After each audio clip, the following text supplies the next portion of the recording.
So much to talk about, but I'd like to get the conversation started this lovely Thursday morning with the assault on the ITV news crew on Monday by some miscreants, by some hoodlums, by some never-do-well, by some animalistic persons who just think that they can take the laws into their hands and get away with it.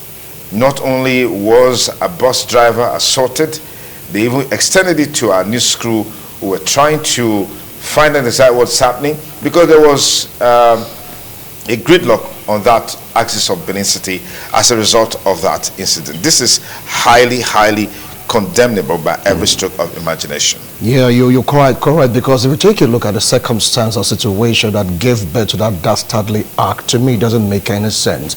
I was thinking maybe these guys are on something, maybe they're under the influence, but because it doesn't just make sense. Now, you said you're angry with the bus driver. There was a news crew trying to cover up the incident. All of a sudden, you went berserk because you guys are like, 5 or 4 in numbers, started attacking everyone. It doesn't really add up. Well, the law definitely will catch up with them. For instance, you hitting a lady, that is a crime on its own. You manhandling a lady, that's another crime. And of course, the cameraman, what did he do wrong? He just want to capture the event to get to find out what really went wrong. I believe that the law definitely will catch up with those hoodlums. Yeah. Absolutely. I feel it also says the state of mind of individuals right now in the country, because when he said, why would they do that? It just made me remember a saying that says almost everybody in Nigeria is angry.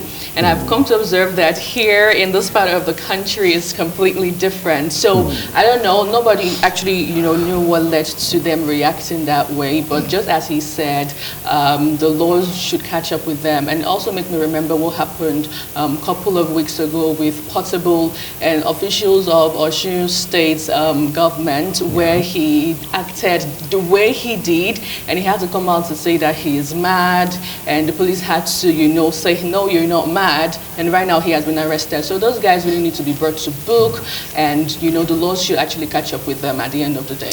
Okay, for me, I believe that no matter the circumstance, no matter the anger, you must know your limits and respect your boundaries, particularly when it has to do with constituted authority who are about their lawful business. As media practitioners, as journalists, we have a responsibility to inform, educate, entertain, or even give voice to the voiceless. Give that platform for people to bring to the fore whatever it's happening to them. And so for the news crew finding out what's happening by virtue of the chaotic situation that they observe there, it doesn't give those young men, those miscreants, those hoodlums, the right to do what they did.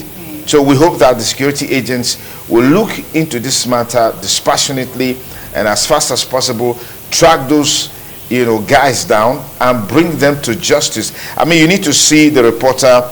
She was brutalized. Yeah, she was manhandled. The cameraman, the jacket was torn. Batteries the camera was also manhandled. Yeah. In the process, they took away the batteries of the camera. I mean, this is just unacceptable. Unacceptable. It's unacceptable, and it should be condemned by everywhere, meaning Nigerians. And we are not going to take this lightly. We're not going to rest until justice is done, because an injury to one is an injury to all. And if we don't speak out, we don't, rise up to the occasion and condemn this incident and ensure that justice is done, we don't know who will be next. Because, Anu just said, well, everybody is angry. If everybody takes the laws into their hands because they are angry, then of course the society becomes ungovernable. The society will become like a banana republic where everything and anything goes. Now just take a look at the post. Just take a look at the post. You just show the reporter and see who are you and stuff. So it's very, very annoying. Yes, I mean, the crew went there to find out what people do in civilized, anyway, these are animalistic beings. Naturally, you expect that if the reporter comes to you, you say your own part of the story. Simple as that. Say your own part of the story. Let the world know what happens. And the number plate is just there. So I believe the police will just be on that trail right now, because what they did is quite despicable. And the effortry, the kind of, how would I put it now, the temerity for them to carry out such dastardly act on the reporter. For me, the action that this young men took shows that they are guilty as charged. Because the bus driver took time to explain what happened. They didn't want to explain because they felt they're above the law. Right. Nobody can do them anything. I mean, the guy alluded to that. The bus driver alluded to that. So nobody can do them anything. Nobody, they are untouchables. And they are untouchables. Of course, which is not true. I feel another perfect word is barbaric. Of course. Barbaric, action being spelled out there. But it's also raised another conversation of the safety of media practitioners, media personalities. How safe really, are reporters? And interestingly, this doesn't only happen in Nigeria. In other parts of the world as well, we'll see cases where, reporters, presenters are being manhandled, and it shouldn't even be. Yeah. Right. So I feel like bodies should actually come out and, hold conversation regarding how we need to start protecting, our rights as media practitioners. Fantastic. Yeah, Josh, you've been following this conversation. What are your thoughts? Share your sentiments, especially with regards to the fact that if Nigeria is a democratic nation, we should be able to uphold the rule of law.